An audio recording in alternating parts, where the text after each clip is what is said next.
Hello friends, मैं शिव शंकर शर्मा और दीक्षा academy Mundra YouTube channel में आप सभी मित्रों का फिर से स्वागत है। आज हम पढ़ेंगे प्रोनाउन। नाउन का वीडियो मैंने बना दिया था जिसमें हमने सारी बेसिक कवर कर दिया था कि नाउन क्या होता है। अब हम प्रोनाउन करेंगे। प्रोनाउन नाउन का सेकंड पार्ट होता है। अगर आपने नाउन सीख लिया तो उसके बाद आपको प्रोनाउन सीखना चाहिए। प्रोनाउन बहुत ही इंपॉर्टेंट चीज़ है। प्रोनाउन का यूज़ क्यों किया जाता है और इसका मतलब क्या है, देखो। प्रोनाउन को हिंदी में बोला जाता है सर्वनाम, ठीक है।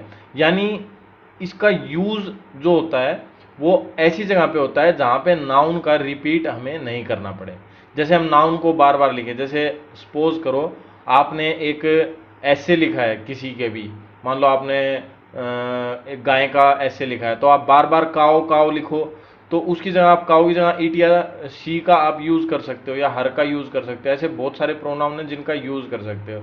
तो किसी एक ही नाम की रिपीटेशन से बचने के लिए प्रोनाउन का यूज किया जाता है, ठीक है। A word used in place of a noun, और एक ऐसा शब्द होता है जो किसके प्लेस पे आता है, नाउन के प्लेस पे। तो जहां जहां पे नाउन है वहां वहां पे हम काट करके क्या कर सकते हैं, प्रोनाउन कर सकते हैं। यानी पहला तो नाउन नहीं रहेगा, ठीक है। पहला तो क्या रहेगा, नाउन। जैसे मान लो आप माई बेस्ट फ्रेंड का ऐसे लिख रहे हो और उसमें पहला नाम है रमेश, ठीक है। तो ये तो नाउन ही रहेगा फर्स्ट लाइन में। यानी जो सेंटेंस या ऐसे आप स्टार्ट करोगे तो फर्स्ट लाइन में तो रमेश ही रहेगा, और उसके बाद बाद रमेश ना लिख करके रमेश की जगह आप क्या लिखोगे, ही, ठीक है। तो आप उसका यूज करते रहोगे। तो आप रमेश की जगह क्या यूज करोगे, ही। तो ही को जो आप यूज करते रहोगे वो ही प्रोनाउन हो गया और रमेश क्या हो गया, नाउन। तो बार बार रिपीटेशन से बचने के लिए, रिपीटेशन मतलब रमेश का नाम बार बार लिखने से बचने के लिए आप ही का यूज करेंगे। तो इसे हम क्या बोलते हैं, प्रोनाउन।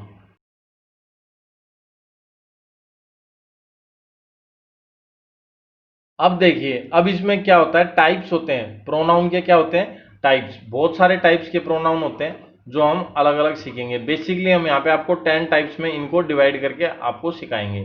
तो पहला जो होता है वो होता है हमारा पर्सनल प्रोनाउन, ठीक है।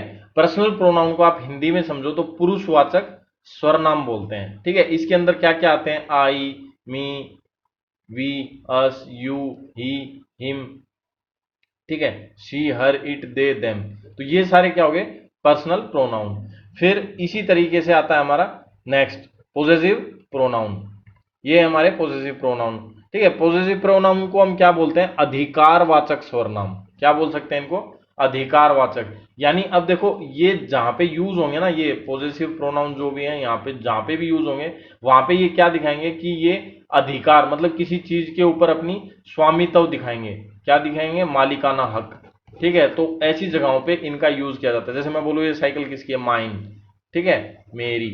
और वो बच्चे किसके हैं, योर्स, तुम्हारे, ठीक है, सॉरी अवर्स, हमारे, योर्स, तुम्हारे, हिज, उसका, हर, उसका मतलब लड़की के लिए, देयर्स, वे, ठीक है। तो मतलब ये जो प्रोनाउन है ये पॉजिटिव प्रोनाउन है, ये स्वामित्व को दर्शाने के लिए, ठीक है। यानी किसी चीज के ऊपर अधिकार जमाने के लिए यूज किए जाते हैं, ठीक है। इसके बाद आते हैं डेमोन्स्ट्रेटिव प्रोनाउन, ठीक है। डेमोन्स्ट्रेटिव प्रोनाउन में और पॉजिटिव प्रोनाउन में थोड़ा सा डिफरेंस रहता है, ठीक है। ये संकेतवाचक होते हैं, ये इशारा करते हैं, ये स्वामित्व नहीं जताते, ये इशारा करते हैं किसी चीज की तरफ, ठीक है। जैसे भाई दिस, वह, तो ये नहीं बता रहे कि मेरा है कि उसका है। तो पॉजिटिव में तो मतलब अधिकार जमा लिया, ये चीज मेरी है। और डेमोन्स्ट्रेटिव में मतलब इशारा कर दिया।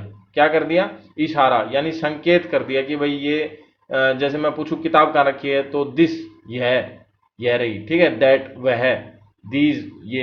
तो इनकी हम प्रैक्टिस करेंगे डिटेल में बाद में, एक एक करके, ठीक है। तो अभी हम इनका थोड़ा सा मीनिंग और ये समझ लेते हैं कि कहाँ कहाँ पे मतलब कौन कौन से नाउन होते हैं और उनका क्या क्या नाम होता है, ठीक है।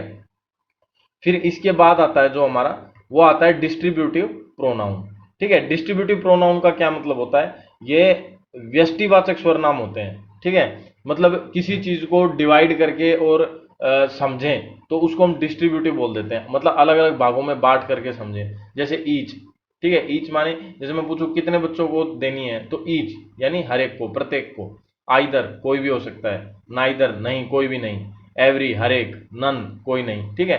तो मतलब इसमें आप डिस्ट्रीब्यूट कर रहे हो किसी चीजों को, जैसे कोई चीजें बांटनी पड़ती हैं तब हम इन शब्दों का यूज किया जाता है, ठीक है, जिनका हम डिटेल में आगे यूज करेंगे। फिर होता है हमारा रेसिप्रोकल प्रोनाउंस। फिर रेसिप्रोकल प्रोनाउंस में क्या होता है, इसका मतलब होता है परस्पर जो संबंध होते हैं ना वो शो करता है, ठीक है। जैसे हर एक, ईच अदर, ठीक है ना, आपस में संबंध शो करेगा। वन अनदर, एक दूसरे। अब कोई भी बात बता रहे भाई, वन अनदर, जैसे कोई चीज है डिस्ट्रीब्यूट कर रहे हो तो वन अनदर आप बोल सकते हो उसकी जगह, ठीक है। तो ये हो गया हमारा रेसिप्रोकल प्रोनाउन। रेसिप्रोकल प्रोनाउन के बाद आता है हमारा रिफ्लेक्सिव प्रोनाउन। रिफ्लेक्सिव प्रोनाउन में क्या होता है, इनको निजवाचक बोलते हैं। हिंदी में क्या बोलते हैं, निजवाचक। मतलब जो अपने लिए या मतलब अपनी चीज को ही शो करें। जैसे मैं अपने आप को शो करूं, किसी के आगे बताऊं, कोई पूछे भाई आपका इंट्रोडक्शन करो, तो फिर मैं माई सेल्फ से स्टार्ट करूंगा, ठीक है। तो वो क्या हो गया, निजवाचक हो गया, उसको हम निजी तरीके से यूज कर रहे हैं, माई सेल्फ शिवशंकर शर्मा। तो इस तरीके से ये निजवाचक हो गया। आवर सेल्फ, हम, ठीक है। तो योर सेल्फ, तुम्हारा। तो मतलब इस तरीके से ये निजवाचक हो गए, और ये मतलब एक तरीके से खुद का इंट्रोडक्शन करने के लिए या करवाने के लिए यूज किए जा सकते हैं। और भी बहुत सारी जगह पे इनका यूज होगा, जो हम डिटेल में धीरे धीरे समझेंगे और पढ़ेंगे, ठीक है। फिर आ गया एम्फेटिक और एम्फेजिंग प्रोनाउन। तो एम्फेटिक और एम्फेजिंग प्रोनाउन को हम क्या बोल सकते हैं, इनको दबाव सूचक बोल सकते हैं हिंदी में, ठीक है। एम्फेटिक मतलब होता है दबाव। तो ये क्या होता है, जब इनका यूज है ना, इन मतलब इनका यूज जब किया जाता है, जब जैसे किसी के ऊपर दबाव डालना हो, किसी के ऊपर क्या, जो काम करने वाला है वो, जो सेंटेंस हम बना रहे हैं, सेंटेंस को बनाने वाला यानी सब्जेक्ट, समझ गए। सेंटेंस में जो है मेन आदमी, सब्जेक्ट, वो दबाव डालता है, उसके ऊपर दबाव डाला जाता है, तो हम इसे एम्फेटिक या एम्फेजिंग प्रोनाउंस बोलते हैं, ठीक है। इसके बहुत सारे एग्जाम्पल है, जैसे ही हर्ट हिमसेल्फ, उसने अपने आप को हर्ट किया। तो ये दबाव डाला गया उसके ऊपर है, मतलब उसने अपने आप को ऐसा किया। इनका डिटेल यूज में हम जब करेंगे तो आपको और अच्छे से समझ में आएगा, इनकी प्रैक्टिस करेंगे तो आपको और अच्छे से समझ में आता जाएगा। इनडेफिनाइट इनडिफिनाइट प्रोनाउन, ठीक है। तो इनडिफिनाइट प्रोनाउन को हम बोल सकते हैं अनिश्चयवाचक, मतलब जिसमें कोई निश्चय नहीं हो, कौन है, कहाँ है, कैसा है, कितने हैं, मतलब तो मतलब वो लिमिटेड ना हो, कोई लिमिट ना हो। एवरीबडी, समबडी, नोबडी, एनीबडी, ठीक है। तो someone, no one, something, nothing, much, another. तो ऐसे काफी इनको इनडेफिनाइट प्रोनाउन की जगह भी हम यूज कर सकते हैं। फिर इसके बाद आता है हमारा रिलेटिव प्रोनाउन। तो रिलेटिव प्रोनाउन जो होते हैं वो होते हैं हमारे संबंधवाचक स्वरनाम। इनमें हम क्या करते हैं, संबंध बनाते हैं, ठीक है। जब सेंटेंस में यूज किए जाते हैं तो संबंध बनाने या उनको जोड़ने के लिए यूज किया जाता है। किसका, हु, हुम, हुज, विच, कौन सा। तो जब इन चीजों का यूज किया जाता है तो इसको हम क्या बोल सकते हैं, संबंधवाचक। फिर इसके बाद जो हमारा आता है लास्ट, इंटेरोगेटिव प्रोनाउन। इंटेरोगेटिव का मतलब आपको पता है, जहां पे क्वेश्चन यूज किए जाते हैं। तो इसका मतलब क्या हो गया, ये है प्रश्नवाचक स्वरनाम। तो ये हमारे सारे स्वरनाम थे 10, जिन्हें हम 10 कैटेगरीज में हमने डिवाइड कर लिया। इनको हम डिटेल में पढ़ते हैं और इनको, इनके कुछ यूज हम करते हैं, तो आपको और अच्छे से समझ में आ जाएगा प्रोनाउन को कैसे यूज किया जाता है। तो सबसे पहले तो आप ये समझ लो, इसको 3 कैटेगरीज में डिवाइड किया जाता है, ठीक है। First person, second person, third person. First person कौन होता है, जो एक ही आदमी मतलब अपने आप का ब्यौरा देता है, तब हम उसे फर्स्ट पर्सन बोलते हैं। सेकंड पर्सन जब दो हो जाते हैं, मतलब बात करने वाले दो होते हैं, एक खुद और एक आगे वाला।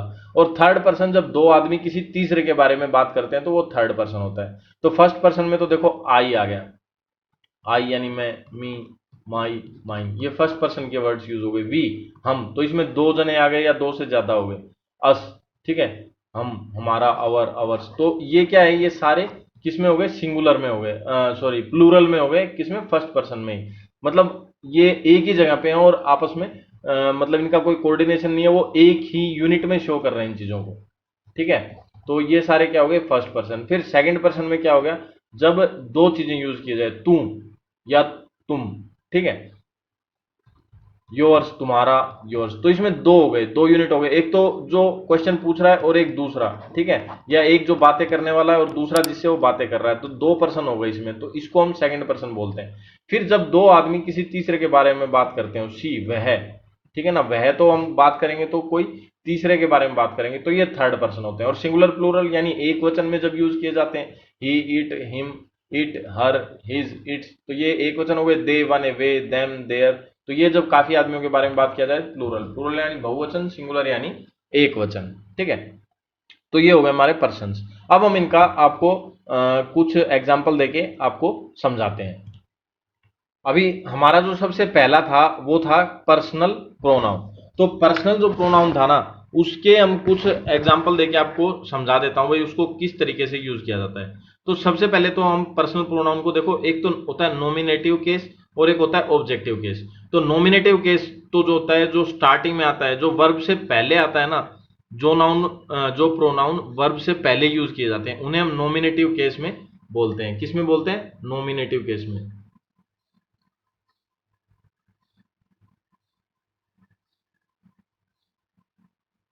और एक होता है हमारा ऑब्जेक्टिव केस।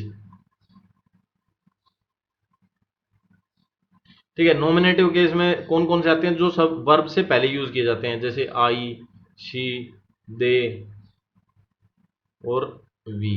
ठीक है, और ये पर्सनल प्रोनाउन मैं करवा रहा हूं आपको। ठीक है, फिर मी, हर, देम और अस, ये ऑब्जेक्टिव केस में यूज किए जाते हैं। तो नॉमिनेटिव में और ऑब्जेक्टिव में, जैसे सेकंड पर्सन थर्ड के ही, इट और यू, ये सारे लिख दिए मैंने। फिर यहाँ पे हो जाएगा हिम, इट दोनों में यूज होता है और यू भी दोनों में यूज होता है। ठीक है, नॉमिनेटिव और ऑब्जेक्टिव के लिए ये यूज हो जाता है।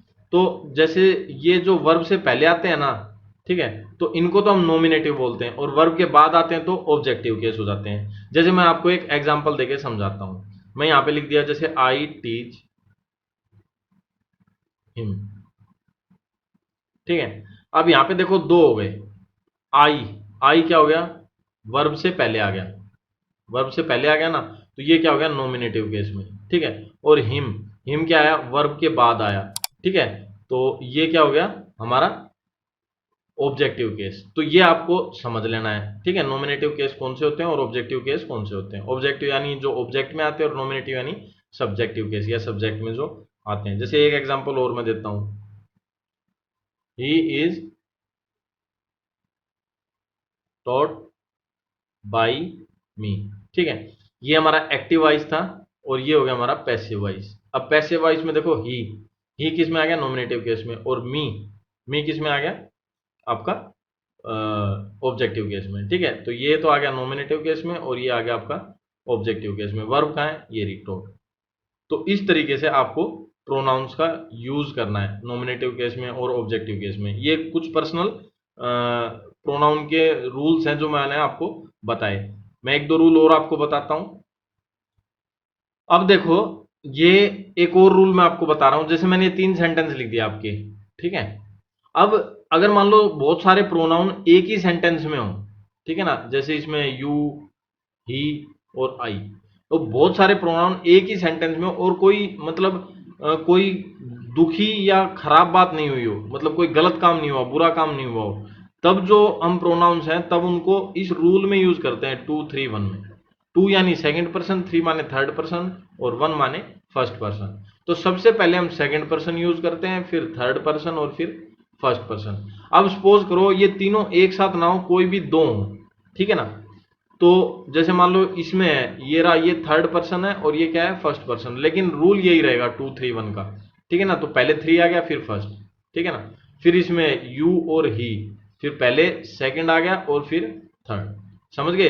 तीनों एक साथ हो या दो हो तो रूल यही रहेगा, ठीक है, 2-3-1 का। ये आपको याद रखना है जब भी हम सेंटेंस करेंगे प्रोनाउन के, और साथ एक साथ में बहुत सारे क्या हो प्रोनाउन उस सेंटेंस के अंदर हो, तब हम कौन सा रूल यूज करेंगे? 2-3-1 का, यानी सेकंड पर्सन फर्स्ट, फिर थर्ड पर्सन और फिर फर्स्ट पर्सन। ये रूल हम यूज करेंगे। और लेकिन अगर सेंटेंस में सपोज करो कोई अपनी कोई गलती स्वीकार करता है, ठीक है ना, या अपनी गलती स्वीकार करता है या कोई बुरी बात कहता है, तो फिर हम सेंटेंस को किस में करते हैं? फर्स्ट, सेकंड, थर्ड में, ठीक है। तो फिर हमारा रूटीन क्या चेंज हो जाता है? पहले फर्स्ट पर्सन, फिर सेकंड पर्सन, फिर थर्ड पर्सन, यानी ये फर्स्ट वाला आगे चला जाता है, ठीक है। क्यों? क्योंकि यहाँ पे कर्ता प्रधान हो गया। मतलब जो कहने वाला है वो मेन हो गया, यानी जो फर्स्ट पर्सन है वो अपनी गलती को स्वीकार कर रहा है या कोई बुरी बात बता रहा है, ठीक है, तो ये फर्स्ट सेकंड थर्ड का रूल चालू होता है, और अदरवाइज सेकंड थर्ड फर्स्ट का रूल चालू रहता है। तो आशा करता हूं आपको प्रोनाउन अच्छे से समझ में आए होंगे। अगर आपको और डिटेल में प्रोनाउंस के बारे में जानना है या कुछ और जानना है तो आप हमें कमेंट करके बताएं, और आपको वीडियो कैसा लगा जरूर बताएं दोस्तों। और अगर वीडियो पसंद आया तो अपने दोस्तों के साथ शेयर करें, सब्सक्राइब करें और लाइक करें हमारे वीडियोस को।